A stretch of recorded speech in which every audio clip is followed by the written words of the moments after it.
Faraday presenta Ojos con Alergia y Picazón contra el jardinero. Y el ganador es Faraday Extra Fuerte. Para aliviar la picazón de los ojos por alergia, actúa más rápido y supera a Claritin y Flonase aún a las 24 horas. Faraday, adelante.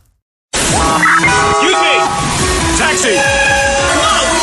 This is the 77 WABC minicast.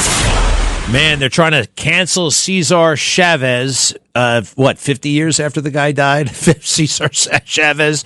I don't know that much about him. I remember unionized the fruit pickers, right? It's from Mexico. And I always heard, vaguely that he was on the right side of history. Cesar Chavez, right? And now they're figuring out, when did he die? He died actually 32 years ago in 1993. He was born in a town that I know well, Yuma, Arizona. Cesar Chavez.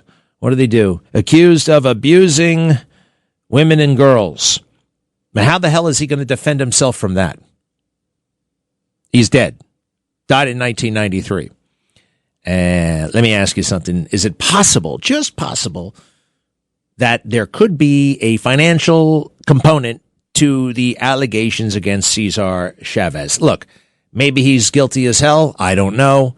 I do know it's kind of impossible to prove, possibly at this point. Certainly impossible to defend. How does his family feel about this? Power. You're going to strike 30 years later? What was going on 30 years ago?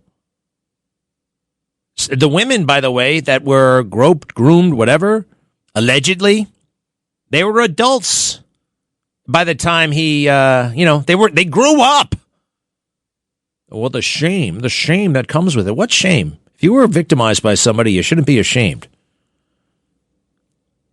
Anna Magera remembers the day the man she regarded as a hero called her house and summoned her to see him. She walked along a dirt trail, entered the rundown building, passed his secretary, and stepped into his office. Oh, boy. I don't like the way this is going. Well, this is the New York Times. I mean, they've gotten big, super-duper big things wrong before. An investigation by the New York Times found extensive evidence that United Farm Workers co-founder groomed and sexually abused girls who worked in the movement. I would have to think that is problematic. I don't think they have the full story. How is a jury of peers ever going to weigh in on this? It's become the easiest. It's easy. It's too easy. It's too easy to destroy a man when he's dead, certainly. I don't know. I'm skeptical. This is the same newspaper that told me Hillary Clinton was going to win. This is the same newspaper that said slam dunk, there are weapons of mass destruction. This is the same newspaper that tells me President Trump is an existential threat to American democracy. This is the same newspaper that said that January 6th was the worst attack on our capital since the War of 1812. And now they tell me some guy who I haven't thought of in decades, and they spent about 50 million words on this piece, 67 reporters, talking to all these people. Hey, wait, we have determined it. I don't know. I doubt it. I want to give this guy the benefit of the doubt. 800-848-9222. 800-848-9222.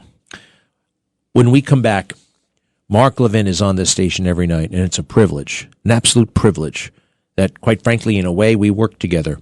And I've known Mark not well. Been on his show. He's been on mine. But what he did last night with that Joe Kent character to expose him as the crazy conspiracy theorist and quite frankly, anti-Semitic person. And that guy, he's definitely anti-Semitic. All right? The terminology, the tropes, if you will.